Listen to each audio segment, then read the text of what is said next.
안녕하세요 여러분. 온라인 수업, 원격 수업에 따라서 이렇게 온라인 영상으로 수업을 진행하게 되었습니다. 아직 시험 진도를 못 나간 반들이 많이 있어서 우리가 백제 위기와 중흥의 노력부터 선생님이 다시 한번 영상을 찍어 보도록 할게요. 선생님이 올려준 학습지를 아마 학생 여러분들이 다 노트에 필기를 했을 텐데, 그래서 노트에 필기한 내용을 보면서 선생님이 찍은 영상과 함께 공부를 하시면 될 것 같습니다. 그러면 본격적으로 시작을 해 볼게요.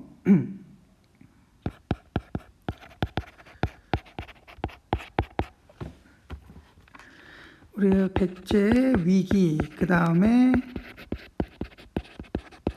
중흥의 노력에 대해서 한번 배워볼게요. 5세기 이제 고구려가 전성기를 맞이하면서 광개토 대왕, 장수왕 이런 왕들에 의해서 백제가 많은 공격을 받게 되고 그러면서 위기를 겪게 돼요. 필기는 따로 하실 필요 없을 것 같아요.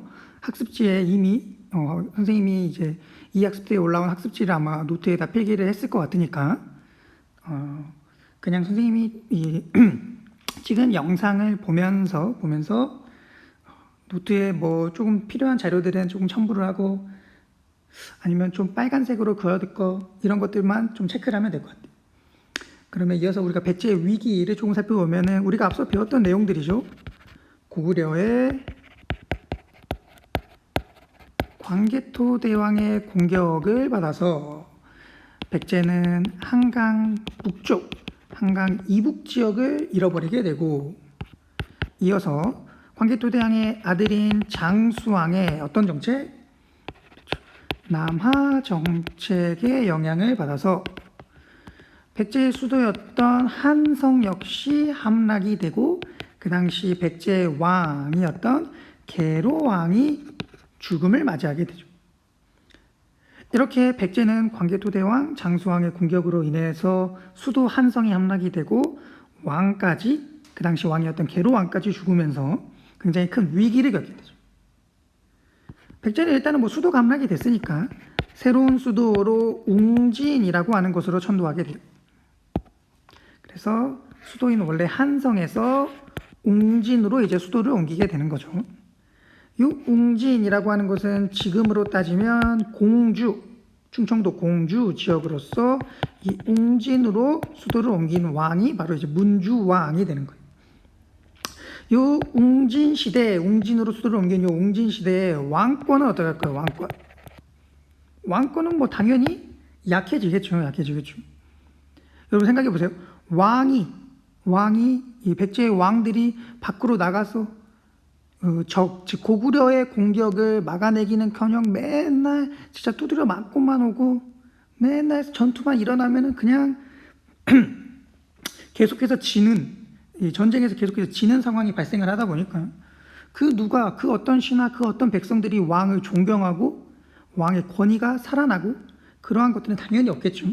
그러다 보니까 이제 왕권은 약화되고 또 영토들도 많이 줄어들면서 무역도 줄어들게 되고, 또한 이제 왕의 힘이 약해지다 보니까 왕이 그 밑에 있는 신하 귀족들에 대한 통제가 제대로 이루어지지 않고 귀족들 역시 자기들 간의 다툼이 벌어지게 되는 거예요. 이렇게 백제는 고구려의 광개토 대왕 장수왕의 공격을 받아서 수도가 함락이 되고 왕이 죽게 되고 또 수도도 옮기고 그러면서 왕권은 약화되고 여러 가지로 굉장히 큰 위기 상황을 겪게 되는 거예요. 이러한 위기 상황을 타개하기 위해서, 벗어나기 위해서 백제에서는 중흥을 위한 노력, 즉 중흥, 다시 한번 흥한다, 다시 한번 일어나겠다라고 하는 중흥의 노력을 벌이게 되는 거예요.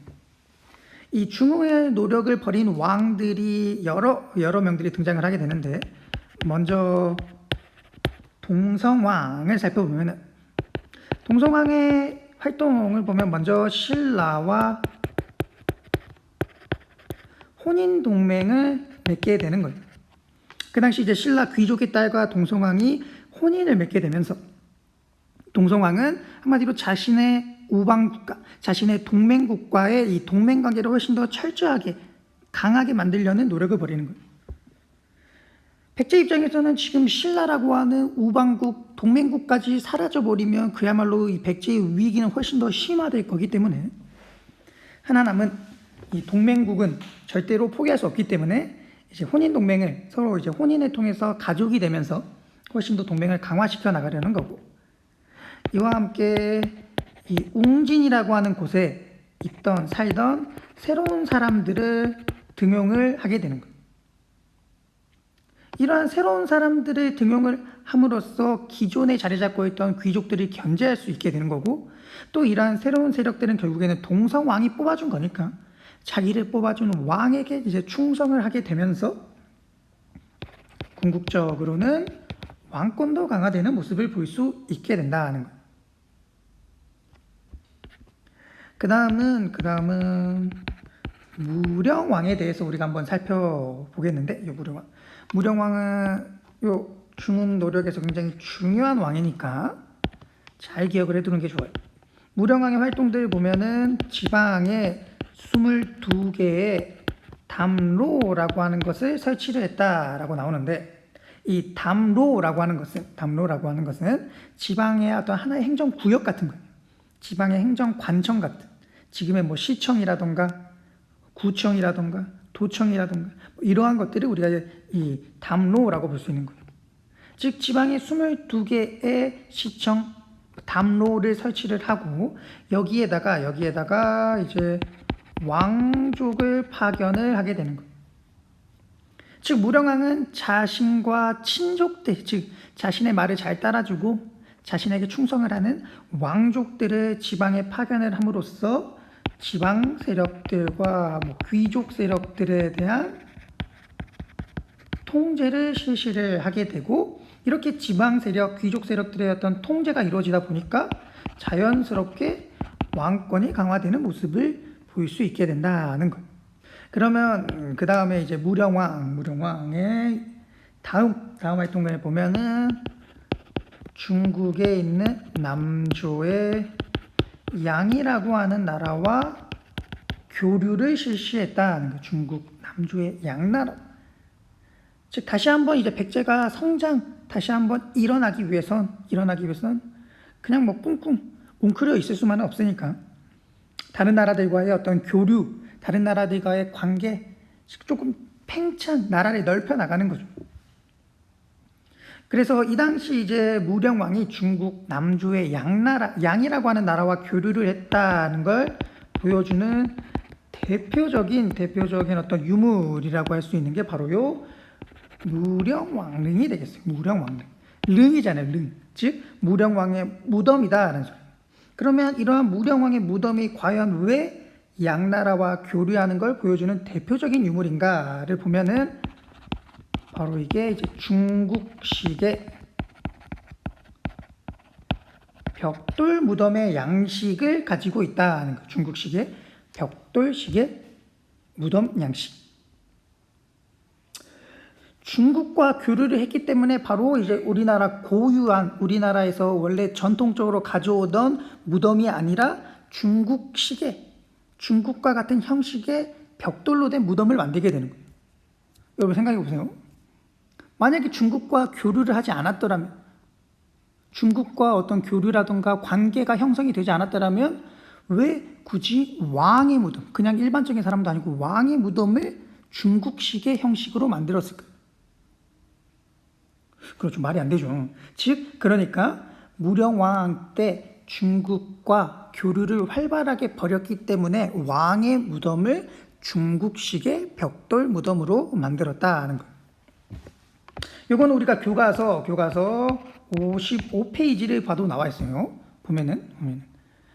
보면은 이제 무령왕릉에서 보이죠. 그래서 그 밑에 뭐 글들을 보면은 중국식의 벽돌 무덤으로 중국식 벽돌 무덤 양식으로 만들어져 있다라고 보이고, 또 무령왕릉에서 출토된 어떤 무덤들, 그 유물들을 보면은 중국식이 굉장히 많죠. 중국식 뭐 도자기, 중국의 고대 화폐 이런 것들이 나오잖아요.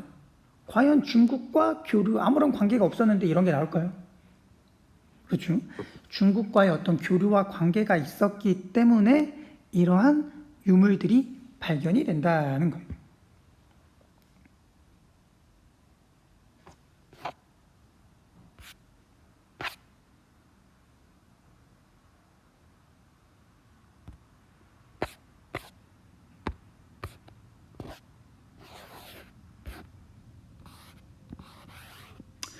그러면은 우리가 이제 무령왕까지 알아봤고, 그 다음은 이어서 이제 백제 중흥의 어떤 핵심적인 인물 하이라이트라고 볼 수 있는 바로요,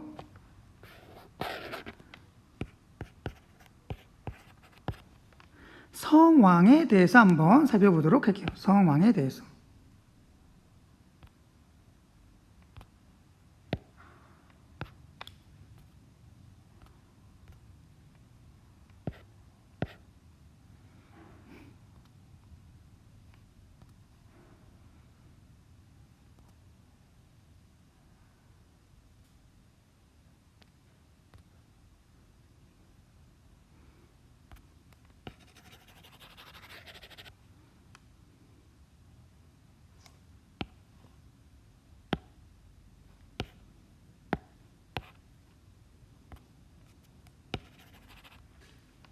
성왕에 대해서. 성왕. 성왕은 일단 어떠한 활동들을 벌였는가를 보면은 나라 이름 국호를 남부여로 바꾸고, 수도 역시 사비, 지금으로 따지면 부여 지역으로 옮기게 돼요. 국호도 바꾸고 수도도 바꾸게 되는 거예요. 즉 나라 이름도 바꾸고 나라의 수도도 바꾸면서 다시 한번 이제 모든 것들이 조금 새롭게 바꾸면서 다시 한번 우리가 일어서 보자, 리프레시 해보자, 다시 한번 우리가 이제 모든 것들이 좀 새롭게 바꾸면서 새롭게 시작을 해보자라고 하는 거죠. 그래서 국호도 바꾸고 수도도 바꾸게 되는 거예요.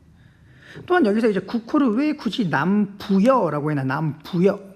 요거는 이제 백제의 어떤 건국 세력과 조금 관련이 있습니다. 우리가 앞에서 살펴봤듯이 백제의 건국 세력은 고구려 계통의 유이민, 이주민들이 포함이 되어 있다라고 했고, 그러면 이 고구려의 건국 세력을 보면 고구려에서는 부여에서 이주해온, 즉 부여 계통의 이주민 세력들이 함께한다라고 했었어요. 즉 결국에는 요게 거슬러 올라가다 보면, 즉 백제의 세력, 백제에 있는 건국 세력, 백제의 사람들이 거슬러 올라가다 보면은 결국에는 부여인들의 피, 부여 민족의 피를 이어받고 있다기 때문에, 그렇기 때문에 이제 성왕 때는 북쪽에는 부여가 있으면 남쪽에는 우리 백제가 있다라고 생각을 하면서 이제 남부여라고 하는 국호를 선택을 하게 되는 거죠. 그 다음에 이어서 보면은 성왕은 중앙뿐만 아니라 지방의 다양한 행정 제도들에 대한 개편이 이루어지게 되고, 또한 성왕 역시 이제 대외 교류 확장 이런 것들을 노리면서 중국의 남조 그리고 외, 즉 일본과 교류를 실시하게 돼요. 그 다음에 이제 또 성왕 역시 이제 궁극적으로 이제 영토 확장을 노리게 되는 거죠. 다시 한번 백제가 일어났다, 다시 한번 백제가 성장을 했다라는 걸 보여주려면은 궁극적으로는 전쟁에서 승리를 하면서 다른 나라들을 무찌르고 영토를 확장하고 이러한 모습들을 보여줄 필요가 있는 거죠. 그래서 성왕은 이제 그 당시 이제 나제 동맹을 맺고 있었기 때문에 백제 성왕과 신라의 진흥왕이 함께 힘을 합쳐가지고 고구려, 그 당시 고구려가 차지하고 있던 한강 유역을 뺏게 돼요. 한강 유역을 회복하게 된다. 한강. 그런데 이 한강 유역은 결국에는 백제 혼자의 힘이 아니라 신라와 함께 차지하였기 때문에 이 한강의 상류와 하류를 조금 나눠 가지게 되는데, 상류는 신라가, 하류는 백제가 이렇게 나눠 가지게 됩니다. 근데 여기서 이제 일시적이라고 써놨잖아요.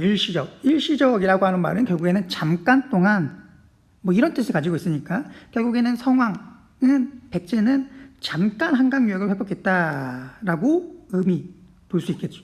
왜 잠깐 동안이냐라고 보면은 이때 바로 이제 신라의 진흥왕의 배신이 이루어지게 되는, 신라의 진흥왕이 그 오랜 기간 이루어졌던 나제 동맹을 배신을 하고 한강 전체를 차지하기 위해서 한강 하류를 차지하고 있던 백제를 공격을 하면서 결국에 백제는 어렵사리 회복했던 요 한강 유역을 다시 뺏기게 되고, 결국에는 이렇게 뺏겼으니까 성왕 입장에서는 뭐 그냥 두드려 맞고만 있을 수는 없으니까 복수를 생각을 하게 되고 성왕은 군대를 이끌고 이제 신라를 공격을 하게 되는데 거기서 이제 관산성이라는 곳에서 전투를 벌이게 되고 안타깝게도 성왕이 여기서 이제 전사 죽게 되면서 결국에는 성왕의 어떤 백제의 중흥의 노력이 조금 아쉽게 돌아가게 되고 나제 동맹은 결렬, 즉 나제 동맹은 완전히 이제 해체,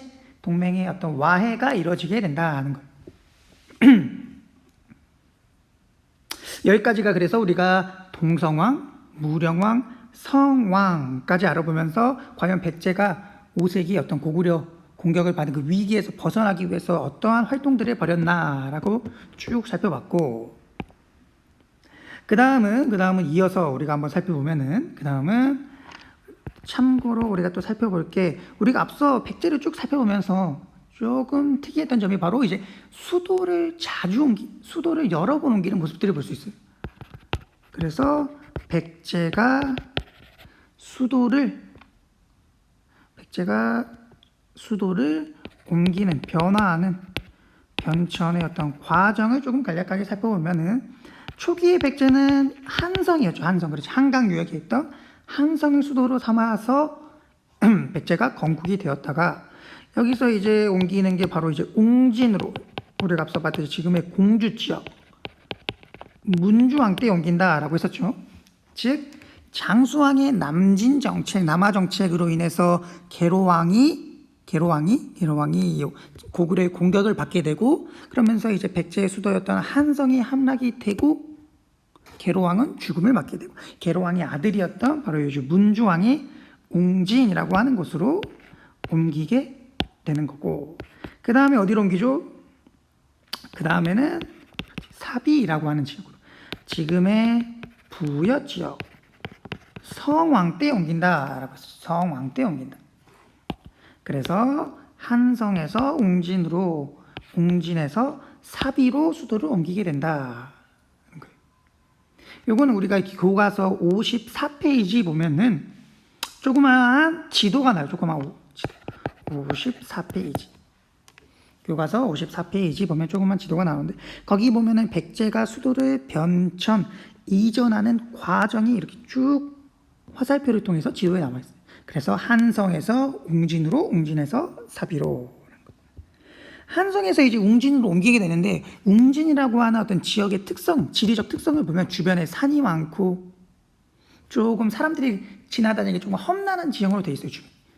왜 이렇게 험난한 지형으로 이동을 했을까라고 우리가 생각을 한번 해보면은, 일단은 백제가 수도를 옮긴 게 자의적으로 옮긴 게 아니라 결국에는 고구려의 공격에 의해서, 타의에 의해서 옮겨졌기 때문에, 결국에 백제의 이 수도를 옮길 때 1순위 목표는 결국에는, 그렇죠, 목숨 부지, 살아남는 게 제1의 목표인 거예요. 일단은 뭐 살아야 뭘 하니까.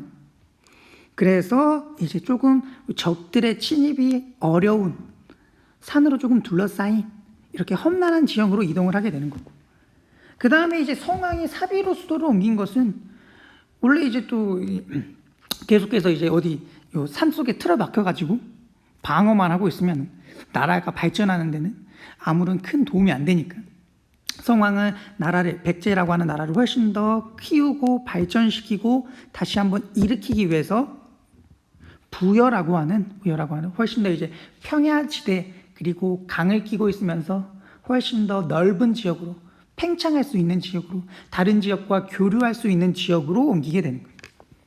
그래서 백제는 이렇게 한성에서 웅진으로, 사비로 이렇게 수도를 옮기게 된다는 거예요. 그러면 이어서 이번에는 이제 6세기의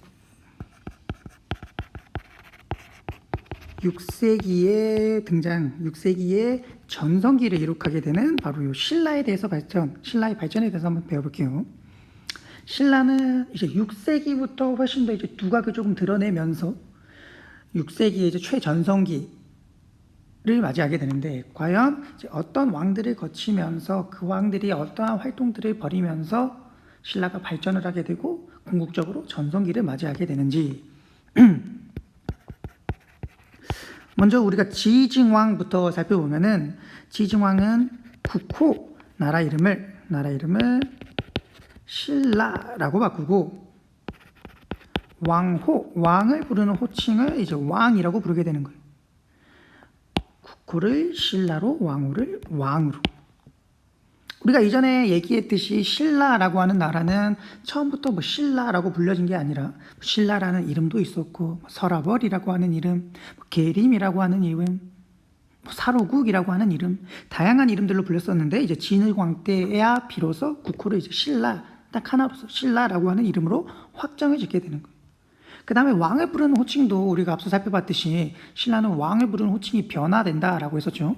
거서관, 차차웅, 이사금, 마리깐, 내무랑 때 이 마리깐이라고 하는 왕호를 사용한다라고 했었고 지증왕 때 비로소 왕이라고 하는 왕호의 사용이 이루어지게 되는 거예요. 그 다음에 지증왕은 지방 제도를 정비하게 된다. 지방의 주, 군 이런 것들을 설치하면서 지방 제도를 정비하고 여기에 관리들을 파견을 하면서 한번 또 지방에 대한 어떤 통제, 또 지방에 대한 통제에 이어서 이제 중앙이 훨씬 더 권력을 집중시키는 모습을 보이게 되고, 그 다음에는 이제 우경을 장려하고 저수지의 확대가 이루어진다는 거예요. 여기서 이제 우경이라는 것이 과연 무엇인가라고 보면은 이 우자가 이제 소우라고 하는 한자를 쓰는 거예요. 소우 바깥의 경이라고 한자를 써가지고 한마디로 소를 이용해서 논이나 밭을 간다는 거예요. 우리가 농사를 지을 때 이렇게 네모나게 뭐 논이나 밭이 있다라고 하면은 농사를 짓기 전에 일단은 논이나 밭을 한번 갈아줘야 돼요. 즉 땅을 갈아 엎는다는 거예요. 아래에 있던 아래에 훨씬 더 이제 영양분을 많이 가지고 있는 토지를 바깥으로 꺼내주고 또 바깥에 있는 토지들과 그 밑에 있는 토지들 이렇게 조금 섞어주면서 훨씬 더 영양분 있는 농사가 잘 되는 토지로 만들어주는 거예요. 그래서 이 소를 활용하기 전에는 사람이 다 하는 거예요. 사람이 뭐 논, 삽이든 곡괭이든 뭐 이런 것들을 들고 이렇게 그냥 쭉 다 밭을 가는 거예요. 사람이 하니까 얼마나 힘들겠어요. 그러니까 사람이 하니까 이제 효율도 훨씬 떨어지고 뭐 밭이 훨씬 더 잘 갈아지기도 힘들고. 근데 이제 이 소를 활용하는 소를 이렇게 이제 소가 있다라고 치면은 사람이 이렇게 뒤에 있어가지고 이 소를 이렇게 줄로 연결한 다음에 소 뒤에 이렇게 밭을 가는 괄고리 같은 걸 만들어 가지고 요 소가 요렇게 밭이나 논을 왔다 갔다 하면서 밭을 갈게 해주는 거예요.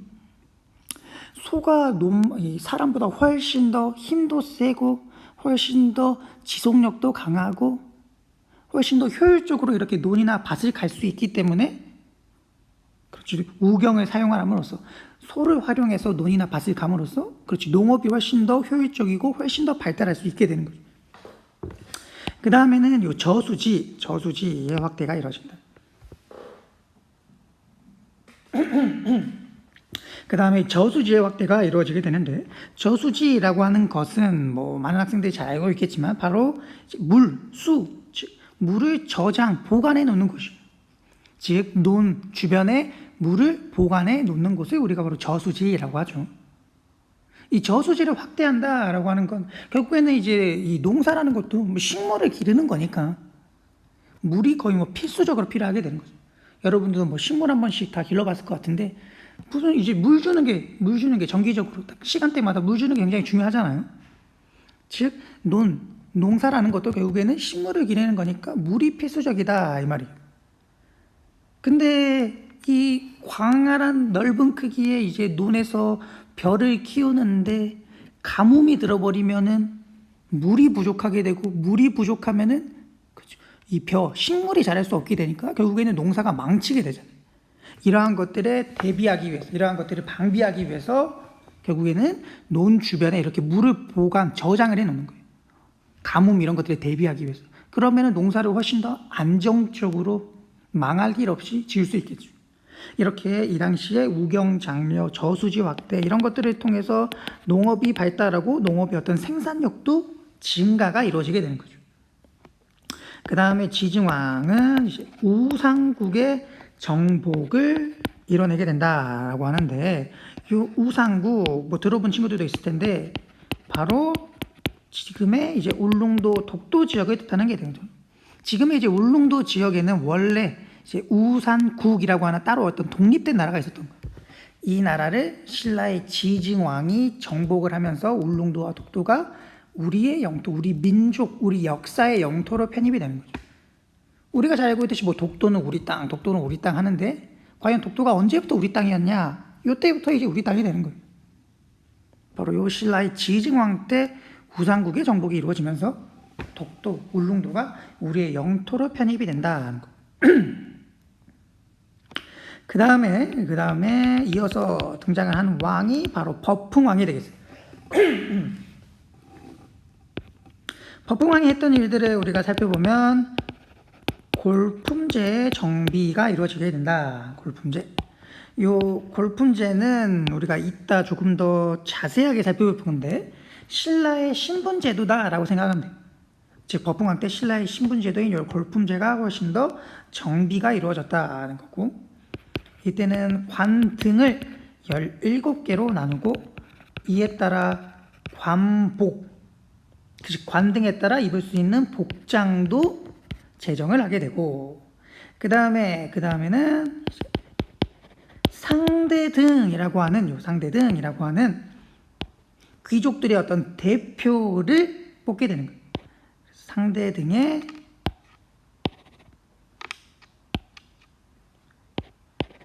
설치가 이루어지게 된다는 거예요. 상대등의 설치가. 아까 말했듯이 이제 귀족들의 대표자인 상대등이라고 하는 지위, 위치가 만들어지게 된다는 거.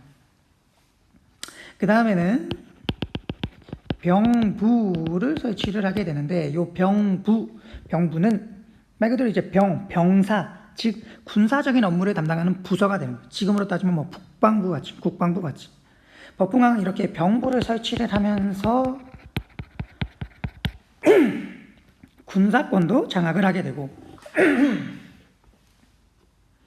그 다음에 우리가 법흥왕 업적 중에서 잘 알아둬야 될 게 바로요, 불교를 공인하게 된다. 불교를 공인.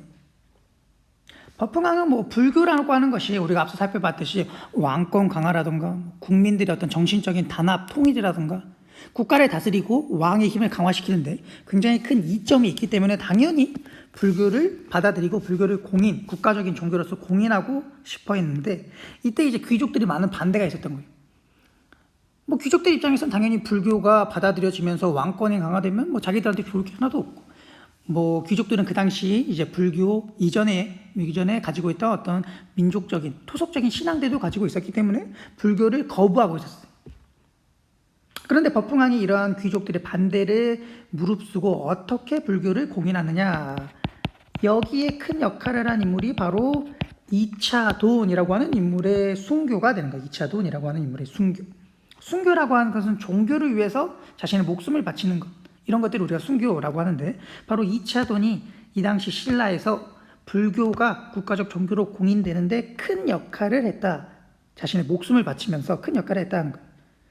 어떤 이야기가 있냐라고 하면은, 이 당시 이제 이차돈이 법흥왕이 이제 불교를 공인하는데 굉장히 어려움을 겪고 있으니까 자신이 나서가지고 귀족들 앞에 나가가지고 불교를 공인해달라라고 요청을 하고, 그러면서 이제 만약에 내 목을 잘라서 하얀 우윳빛깔의 하얀 피가 쏟아져 나오고 꽃비가 내리면은 불교를 인정해달라라고 하는 거죠.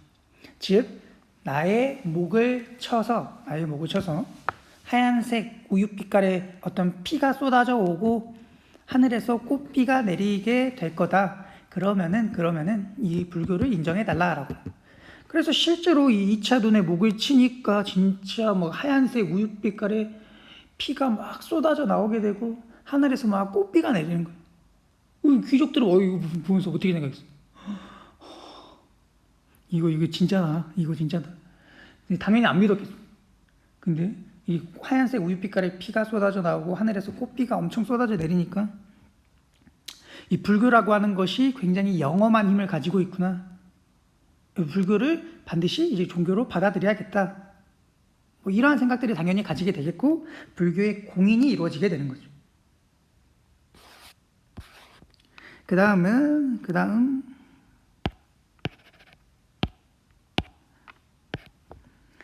보면은 법흥왕은 또한 이제 건원이라고 하는 연호를 사용을 하게 되고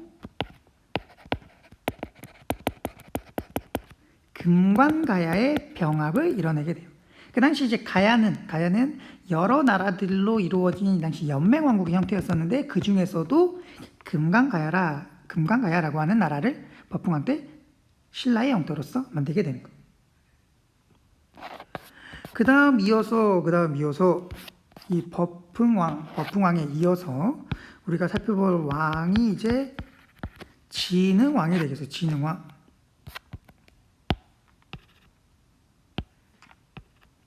진흥왕이야말로 비로소 이제 신라의 최고 전성기를 이끈 왕이 바로요 진흥왕이 되는 거예요. 진흥왕. 그러면 우리가 진흥왕의 업적들을 조금 쭉 살펴보면은 먼저 화랑도를 개편했다라고 나와요. 화랑도의 개편이 이루어졌다. 화랑이라고 하는 것은 뭐 들어본 친구들도 많이 있을 것 같은데 뭐 최근에 드라마로도 나왔다고 하고 선생님 보진 못했지만 어쨌든 화랑도라고 하는 것은 바로 이 당시 이제 귀족과 평민의 아들 자제들이 모인 어떤 하나의 청소년 집단을 우리가 화랑도라고 하는 거예요. 그래서 귀족 평민의 자제들이 함께 있는 청소년 집단을 우리가 화랑도라고 해요. 그래서 이 귀족과 평민의 자제들이 모여가지고 같이 사냥도 하고 같이 막 놀러도 다니고 같이 뭐 유학 공부도 하고 그 다음에 뭐 검술 연습도 하고 다양한 활동들을 벌이는 게 바로 화랑도란 말이에요. 그러면 이러한 화랑도가 과연 국가에 어떠한 도움을 주었을까? 첫 번째로는 인재 양성에 도움이 되는 거죠. 여기서 아까 말했듯이 공부도 하고 뭐 활도 쏘고 검술 연습도 하고 하니까 국가가 필요한 인재를 양성하는 데 도움을 줄 수 있고 그 다음에 또 하나는 바로 이제 귀족과 평민의 자제가 함께 있다라고 했어요. 어렸을 때부터 귀족과 평민의 아들 자식들이 함께 모여가지고 놀고 공부하고 그러다 보면 어떻게 돼요? 그렇죠. 친구가 되는 거죠. 친구가. 귀족과 평민, 즉 신분은 다르지만 어렸을 때부터 친구가 되고 쭉 나이를 먹어서도 친구로서 살아가게 되는 거예요. 그러면 그렇죠. 이 신분 사이에 갈등들이 많이 줄어들게 되는 거죠. 즉 국민적인 어떤 단합, 국민을 하나로 모으는데 큰 도움을 줄 수 있던 게 바로요 화랑도가 되는 거예요. 참고로 또 알아두면은 이 화랑이 지켜야 할 규율을 우리가 이제 세속우계라고 하죠. 뭐 우리 같은 유명한 뭐 임전무태, 그다음에 뭐 살아있는 걸 죽이지 마라, 뭐 살생유택 이런 것들이 포함된 5가지의 계율을 우리가 세속우계라고 하는 거예요. 요거는 뭐 참고로 조금 알아두면은 좋을 것 같고, 그 다음에 진흥왕 역시 이제 불교를 적극적으로 장려를 하면서 이 당시 굉장히 큰 절인 황룡사라는 걸 건립을 하게. 근데 요 안타깝게도 황룡사는 나중에 이제 적의 침입으로 불타게 되고 지금 경주에는 이제 터만 남게 해줘. 터만. 진짜 가보면은 진짜 아무것도 없고 그냥 뭐 돌로 된 터만 있어요. 터. 이게 황룡사 터라고 해야 터지. 뭔지 알지 못할 정도로 실제로는 지금은 터만 남아있는 상태고 어쨌든 이제 진흥왕이 불교를 장려하기 위해서 이렇게 엄청나게 큰 절을 건립했다라고 나와 있고 그 다음에 진흥왕은 개국이라고 하는 또 하나의 이제 연호의 사용을 하게 되고 그 다음에 이제 진흥왕 때 우리가 최전성기라고 했으니까 즉 영토를 늘리는 영토 확장을 이뤄내게 되는 거예요. 먼저 고구려를 공격을 하면서 함경도 함흥평야 지방으로까지 북쪽으로 이렇게 영토를 많이 넓히게 되고 그 다음에 아까 봤듯이 우리가 한강을 공격을 하면서 고구려가 차지하고 있던 한강을 공격을 하면서 한강의 상류를 차지하게 되죠. 그 다음에는 이제 백제도 공격을 하면서 한강의 하류까지 차지하게 되고, 우리가 앞서 성왕 때 일시적으로 백제와 신라가 함께 한강 유역을 차지를 했다가 배신을 당한다라고 했었죠. 그 배신의 왕, 그 왕이 바로 진흥왕이 되는 거예요. 진흥왕은 이렇게 백제를 배신을 하면서 한강 하류를 차지를 하게 되고, 한강 전체를 다 신라의 땅으로 만들게 되는 거예요. 그 다음에는 이제 가야 지역도 공격을 하면서 법흥왕이 금관가야를 병합했다라고 하면은, 진흥왕은 그 당시 이제 가야의 어떤 중심 세력이었던 대가야의 병합이 이루어지게 된다는 거예요. 그러면 우리가 여기서 요 한강에 대해서 조금 살펴보면, 과연 진흥왕은 이 오랜 기간 이어져 오던 동맹을 배신하면서까지 한강 유역을, 한강의 전체를 차지하게 되는데, 과연 왜 그렇게 오랜 기간 이루어져 오던 동맹까지, 나의 동맹국까지 버리면서 한강 유역의 전체를 차지하는 데 노력을 벌였는가? 과연 한강이 주는 이점, 한강이 왜 그렇게 중요한 곳이길래, 한강이 얼마나 좋길래 과연 이렇게 배신을 하면서까지 한강 유역을 차지하게 되는가? 그래서 한강 유역이 가지고 있는 이점, 좋은 점을 우리가 한번 살펴보면은, 일단은 한강 유역은 자원이 풍부한 곳이죠. 자원이. 한강 유역은 이렇게 큰 강도 있고, 큰 강이 있으니까 주변에 평야, 농사지을 땅들도 많고 평평하고 이렇게 사람이 살기 좋은 지역이라는 거죠. 그래서 이렇게 한강 유역은 물적 자원도 많고, 그러다 보니까, 즉 물적 자원이 많으니까 먹고 살기 좋은 곳이니까 사람들도 많이 몰리고, 그래서 물적 자원뿐만 아니라 인적 자원들도, 자원이 굉장히 풍부한 많은 곳이 되는 거고, 여기에다가 한강 유역은 큰 강을 끼고 있으니까 교통이 굉장히 편리하고, 또 교통이 편리하다 보니까 그 당시 이제 중국과 직접적인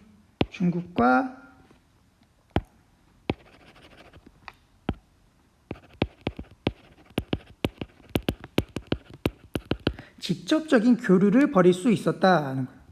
중국과의 교역에 굉장히 유리한 곳이다라는 거죠. 이 당시 이제 동아시아에서, 아시아 쪽에서 가장 강한 나라는 결국에는 중국이고, 가장 발전된 시스템, 문화를 가지고 있는 건 중국이기 때문에 중국과 교류를 하면서 중국의 발전된 것들을 받아들이는 것, 삼국의 입장에서 굉장히 중요한 내용이었습니다. 그렇기 때문에 이제 한강 유역을 차지하면서 중국과 직접적으로 교류를 할 수 있다라는 건 나라의 발전에 큰 영향이 되는 거죠. 우리가 뭐 지도를 한번 살펴봐도 요렇게 우리나라가 있고, 요렇게 중국이 있으면은, 뭐 신라 입장에서는 여기가 수도가 경주인데 요렇게 가는 것보다 여기서 요렇게 가는 게 훨씬 빠르잖아요. 훨씬 훨씬 빠르게 교류를 할 수 있으니까. 즉 이렇게 한강유역을 차지한다는 것이 이러한 이점들도 주는 거고, 또 하나는 군사적 요충지로서의 어떤 이점을 가지고 있다는 거예요. 한강유역은 어떻게 봐요? 이 한반도라고 하는 곳에서 이 삼국이 치열한 항쟁을 벌이고 있던, 치열한 전투를 벌이고 있던 이 한반도라고 하는 지역의 정확히 정중앙에 가운데 위치한 곳이잖아요.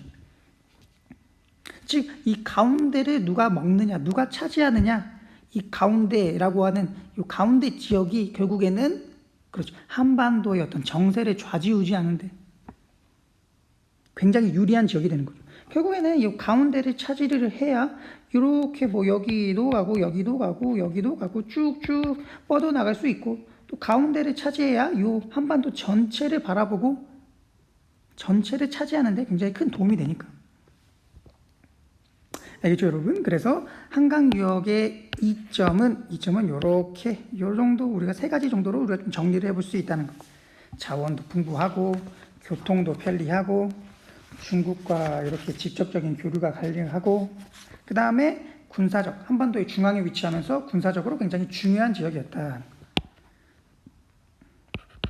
그렇기 때문에 우리가 삼국의 이제 전성기 때 모두 바로 한강을 차지하고 있었다는 거예요.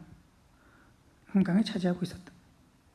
그래서 우리가 뭐 4세기 백제 전성기 때 우리가 교과서 지도를 통해서 살펴봤었는데 그때도 백제 전성기 때도 한강은 백제가 차지하고 있고 앞서 봤듯이 뭐 5세기 고구려 전성기 때도 한강은 그렇죠. 고구려가 차지하고 있고 그러면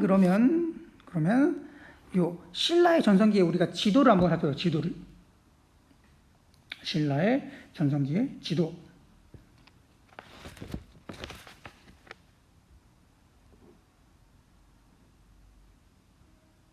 신라의 전성기의 지도를 보더라도 교과서 우리가 신라의 전성기 지도를 보더라도 보면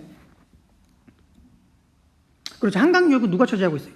그렇죠. 6세기 진흥왕 때 영토 확장에서 밑에 지도가 보이는데 한강유역은 그렇죠. 신라가 차지하고 있죠. 결국에는 이 한강유역이 가져다 주는 이점이 굉장히 크다 보니까 삼국의 전성기 때는 백제의 전성기 때는 백제가 고구려의 전성기 때는 고구려가 신라의 전성기 때는 신라가 바로요 한강유역을 차지하게 된다. 즉 한강을 차지하는 자가 결국에는 삼국의 전성기 한반도의 어떤 주도권을 가져가게 된다는 거.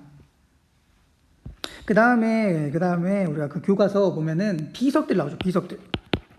단양, 적성비와 진흥왕, 순수비라고 하는 게 나옵니다. 진흥왕은 이렇게 쭉 넓은 영토 확장을 하면서 비석을 세우게 돼요. 자신이 새롭게 얻은 지역, 새롭게 확보한, 새롭게 차지한 영토에다가 바로 이 비석을 꽂게 됩니다. 우리가 뭐 이제 등산하시는 분들이 어디 산에 딱 이제 올라가 정상에 찍고 이 산에 딱 정복을 했다라는 의미에서 딱 깃발을 꽂는 것처럼 진흥왕은 비석을 딱 꽂는 거예요. 그래서 이제 단양이라는 곳, 한강 유역에 있던 이제 단양이라는 곳을 차지하고 나서 단양 적성비. 그 다음에 그 외에 여러 지역들을 쭉 확장을 하면서 4개의 진흥왕 순수비라는 걸 만들게 돼요. 진흥왕 순수비는 우리가 지도에서도 보였듯이 신라 전성기 지도에서 보였듯이 창녕비, 북한산비, 황초령비, 마운영비라고 하는 4지도를 만들게 돼요.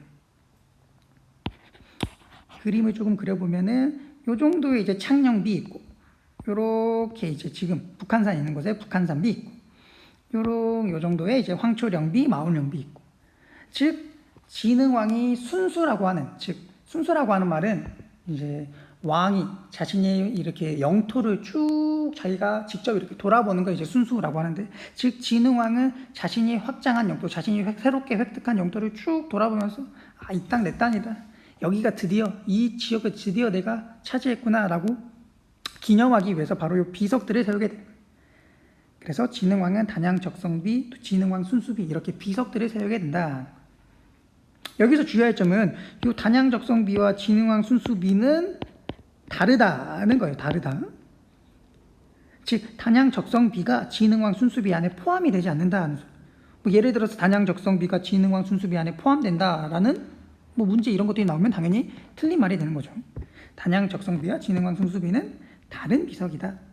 진흥왕 순수비 안에 단양 적성비가 포함되지 않는다라는 걸 반드시 조금 잘 기억을 해두고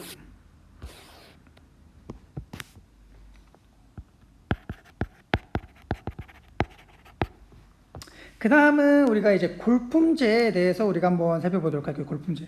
아까 우리가 법흥왕 때 골품제의 정비가 이루어진다라고 했었고 그 골품제를 우리가 조금 더 세세하게 알아본다라고 했었는데 골품제에 대해서 우리가 한번 살펴보면 골품제는 신라가 주변에 있는 부족들을 통합하는 과정 속에서 만들어지는 게 바로 이 골품제라고 하는 신라의 신분제도가 됩니다.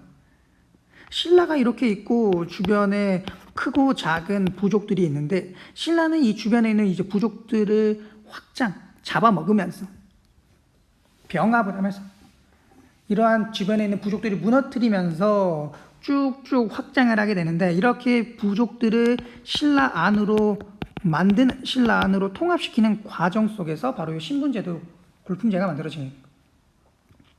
이 부족들을 보면은 각각의 부족들에도 이제 각각의 지배자들이 있을 거 아니에요. 이 지배자들은 신라 안으로 편입, 신라 안으로 들어오게 만드는 과정 속에서 아무래도 이 부족의 지배자들이다 보니까 그 부족의 원래 어떤 일반적인 평민들과는 조금 차이를 두어 주기 위해서 이들은 신라의 귀족들로 만들어주는 거예요. 즉 신라는 자신이 정복한 부족의 지배자들은 신라의 귀족으로 만들어주는데 거기서 이 원래 차지하고 있던 부족의 세력에 따라 조금 차등을 두는 거죠. 즉 세력이 강한 부족의 지배자들은 신라의 귀족이 되어도 조금 높은 등급이 되는 거고, 세력이 약한 부족들은 신라의 귀족이 되어도 조금 낮은 등급의 귀족이 되는 거예요. 이러한 과정들을 거치면서 그래서 골품제라고 하는 어떤 하나의 신분제가 만들어지게 돼요. 계급이 나눠지게 되는 거예요. 그러면 이 골품제가 어떻게 이루어져 있는가를 보면은 성골 있고 진골 있고 육두품에서 일두품으로 나눠지게 돼요. 성골, 진골, 육두품, 오두품, 사두품 이렇게 쭉 가면서 일두품까지 계급이 나눠지게 되는 거예요. 성골이 맨 위에 있고. 그러면 이렇게 계급이 나눠지고 이 계급에 따라서 이들이 할 수 있는 정치 활동이나 일상적인 생활들의 제한을 가하게 돼요. 즉 계급에 따라서 할 수 있는 정치적인 업무, 정치적인 일들, 또 올라갈 수 있는, 승진할 수 있는 어떤 한계 이런 것들을 정해놓는다라는 말이고, 또 일상생활에서도 뭐 예를 들면 진골이 아무리 돈이 많아도 성골보다 훨씬 더 큰 집을 지을 수 없다. 뭐 육두품이 아무리 뛰어난 능력과 뛰어난 어떤 여러 가지 것들을 가지고 있어도 진골보다 훨씬 높이 승진할 수 없다는 거죠. 뭐 지금 현대로서 예를 들면은 내가 선생님이 이제 진골이다. 근데 엄청나게 부자예요. 대기업을 가지고 있는 대기업. 근데 아무리 이렇게 내가 돈이 많아도 내가 진골이면 성골보다 훨씬 이렇게 사치라던가 훨씬 비싼 물건들을 살 수 없는 거예요. 즉 내가 아무리 돈이 많아도 나는 진골이니까 성골이 타는 스포츠카는 탈 수 없는 거고, 성골이 메고 다니는 명품백 이런 것들은 멜 수 없는 이러한 것들이라고 비유적으로 생각하면 될 것 같아요. 그래서 이렇게 계급에 따라서 정치활동과 일상생활이 제한이 된다라고 우리가 살펴볼 수 있고, 그러면 이거를 우리가 조금 더 자세하게 살펴보면은 성골은 그래서 이 당시 이제 왕족이 됐죠. 왕족. 부모님이 둘 다 왕족 출신으로서 그러면 자신도 이제 성골 왕족이 되는 거고, 왕족이 하는 일은 당연히 왕이 계승하는 거고, 그 다음에 이제 진골은 부모님이 한쪽은 왕족 한쪽은 귀족 진골이거나 아니면 부모님이 둘 다 진골 이런 때 진골이 되는 거고, 이들은 국가의 최고 귀족, 제일 높은 최고 귀족이 되면서 고위관 등을 독점을 하게 돼요. 선생님 이 학습도에 올려놓은 학습지에서 이제 골품제 필기하다가 그 옆에 표 봤었죠. 표 보면은 1에서 5관 등, 즉 높은 등급의 관등을, 그렇죠, 진골만 이렇게 막대 그래프가 올라가 있잖아요. 즉 진골만이 바로 고위관등을 차지할 수 있다는 거. 그러면서 이제 국가의 중요한 일들에 관여를 하게 되고, 그 다음에 이제 육두품을 보면, 육두품은 그 표에서 어디까지예요? 그렇죠, 6등급. 거기 보면 이제 아창까지죠. 6등급까지만 올라갈 수 있는 거예요. 즉 육두품이 진짜 공부를 엄청 잘하고 모든 일을 다 잘하고 엄청나게 뛰어난 능력을 가지고 있어도, 아무리 엄청난 뛰어난 능력을 가지고 있다고 하더라도 아무것도 모르는, 진짜 기억자도 모르는, 한글도 그 당시 이제 기억자도 한자 하나도 모르는 그러한 진골보다 높이 올라갈 수 없다는 거예요. 뭔 말인지 알겠어요? 즉 육두품은 아무리 뛰어난 능력을 가지고 있어도 이 골품제라고 하는 신분제에 따라서 진골이 차지하고 있던 이 고위관등에 올라갈 수 없다는 거예요. 아무리 많은 공을 세우고 많은 능력을 가지고 있어도. 그러다 보니까 육두품은 바로 이 골품제라고 하는 신분제를 어떻게 생각을 하겠어요? 불만이 엄청 많겠죠. 불만이 엄청 많은 거예요. 불만이. 이 골품제에 대한 불만이 엄청 많아요. 육두품. 여러분들이 생각해봐도 당연히 불만이 생길 수밖에 없죠. 이 일은 내가 다 하는데 승진하는 건 진골이야. 아무것도 모르는데 단순히 진골이라고 하는 이유 하나만으로, 그 신분 하나만으로 고위관등을 완전히 독점을 하고 있는, 당연히 불만이 많을 수밖에 없어요. 그러다 보니까 육두품은 이제 정치하고 싶어요, 안 하고 싶어요? 하기 싫은 거예요. 그래서 그냥 어디 뭐 산속 들어가가지고 책 읽으면서 연구하고 뭐 종교, 뭐 예술 이런 분야들로, 정치와 관련 없는 분야들로 빠지게 되는 거예요. 그 다음에 이제 오두품은 딱 10등급까지, 그 다음에 사두품은 12등급까지, 그 다음에 이제 3에서 1두품은 갈수록 사실상 평민과 다름없게 평민과 똑같이 된다. 그래서 우리가 골품제 알아봤고, 그 골품제 옆에 있는 표도 한 번씩 잘 살펴보도록 하고,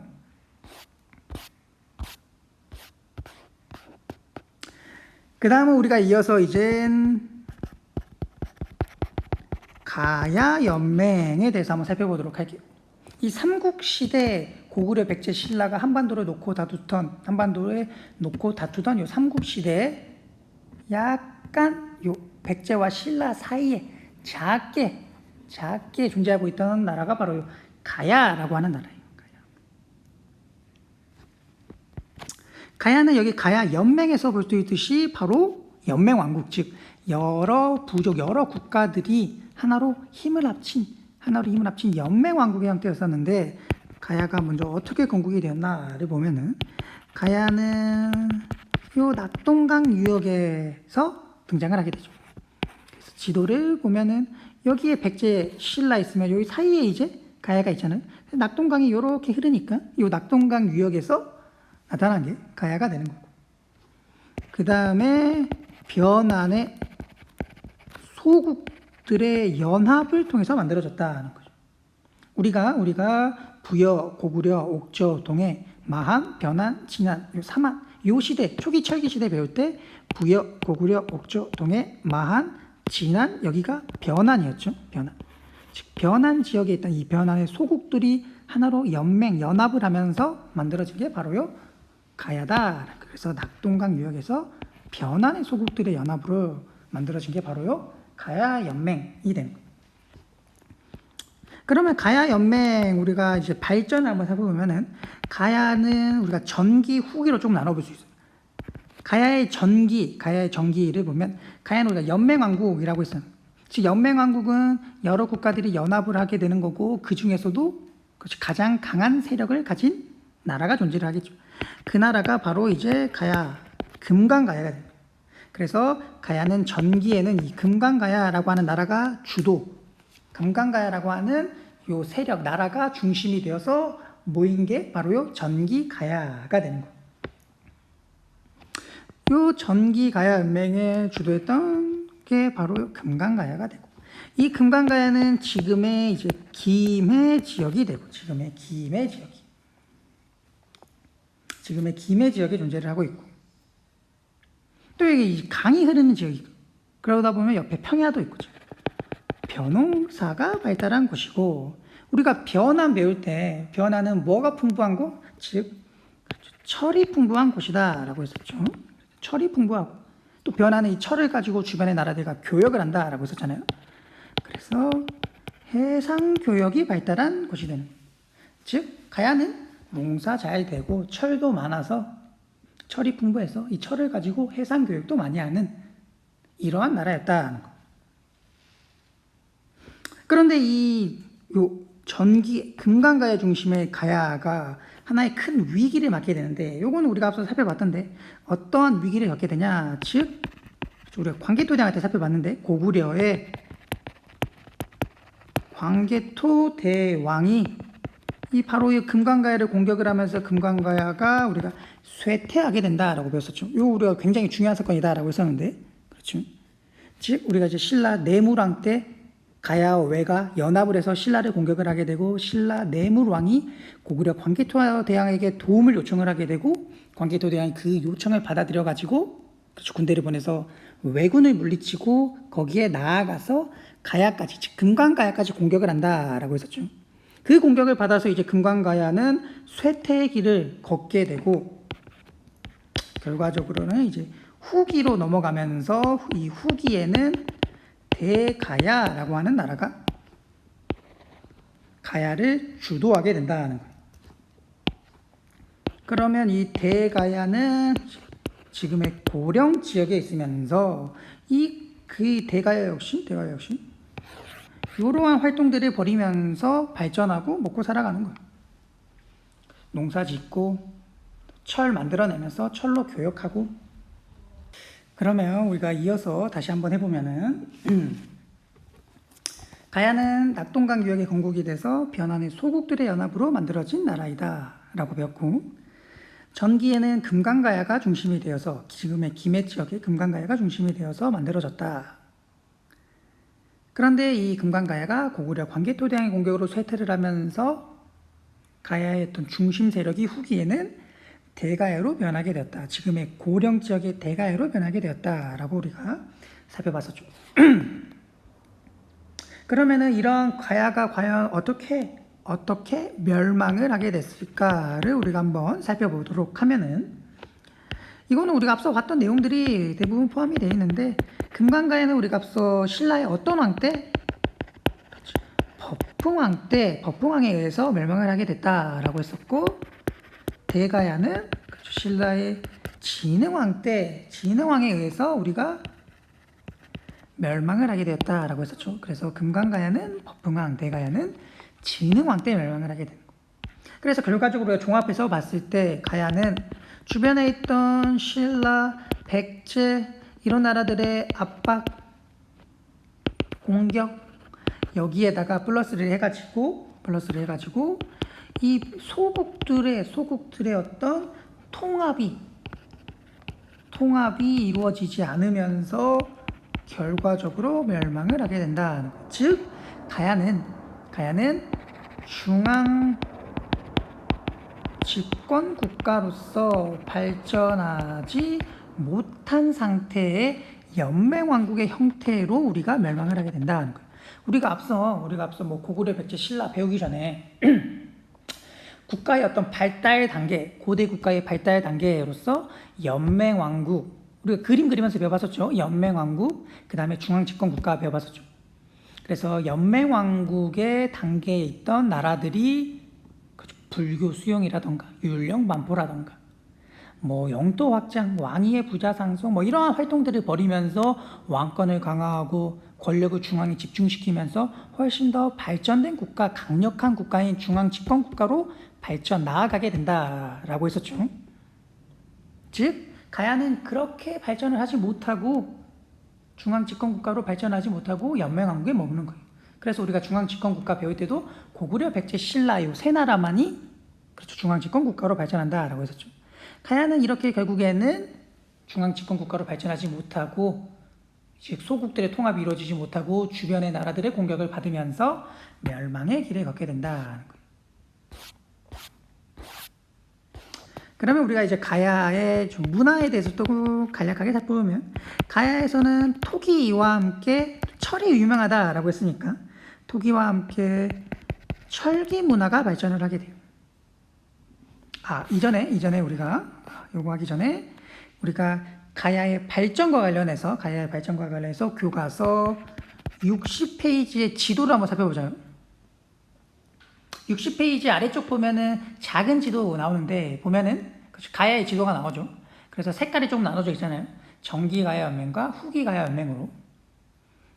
정기가야 연맹은 금강가야를 중심으로 한 연맹이었다. 후기가야 연맹은 고구려의 광개토대왕의 공격을 받아서 금강가야가 쇠퇴를 하게 되고 대가야를 중심으로 만들어졌다고 봤었죠.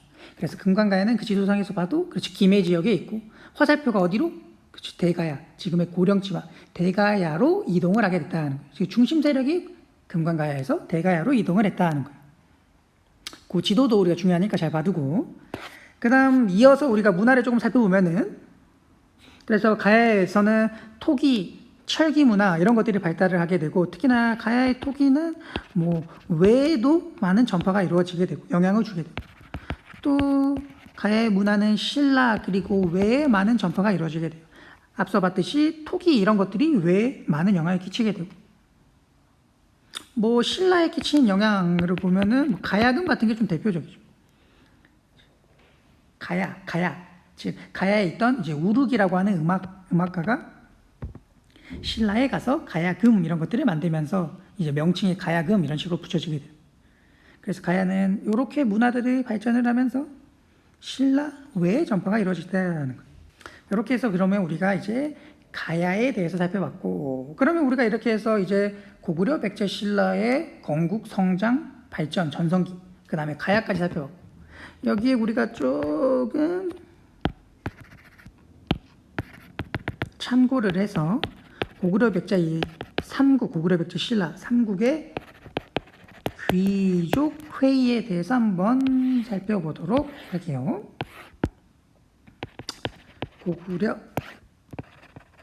백제, 신라 이렇게 있는데, 이 3국 각각의 귀족 회의를 보면은 고구려는 제가회의라고 부르고, 백제는 정사암 회의라고 부르고, 신라는 화백회의라고 불러요. 고구려에서 이 가라고 하는 것이 고구려의 어떤 귀족들을 좀 뜻하는 말이에요. 이 가들이 여러 명이 모여있는 회의다라고 해서 제가회의라고 하고, 백제의 정사암 회의는 정사암이라고 하는 엄청나게 넓은 엄청나게 큰 바위 위에서 이제 귀족들이 모여서 회의를 했다라고 해서 정사암 회의라고 하고, 요 화백회의, 이 화백회의가 또 여기서 가장 중요한데, 요 화백회의의 특징, 어떤 하나의 특징이 바로 만장일치의 원칙을 가지고 있다는 게 굉장히 중요한 또 하나의 특징이에요. 즉 화백회의에서는 만장일치, 즉 어느 한 사람이라도 거부, 반대를 하면은 어떤 하나의 안건, 의견이 통과가 안 된다는 소리. 모두가 다 동의를 해요. 모두가 같은 의견이어야 회의의 통과가 이루어진다는 거. 삼국의 그 다음에 어떤 재상, 즉 수상, 즉 삼국의 관리들 중에서 가장 높은 사람을 살펴보면은 고구려는 대대로, 백제는 상좌평, 신라는 상대 등이 됩니다.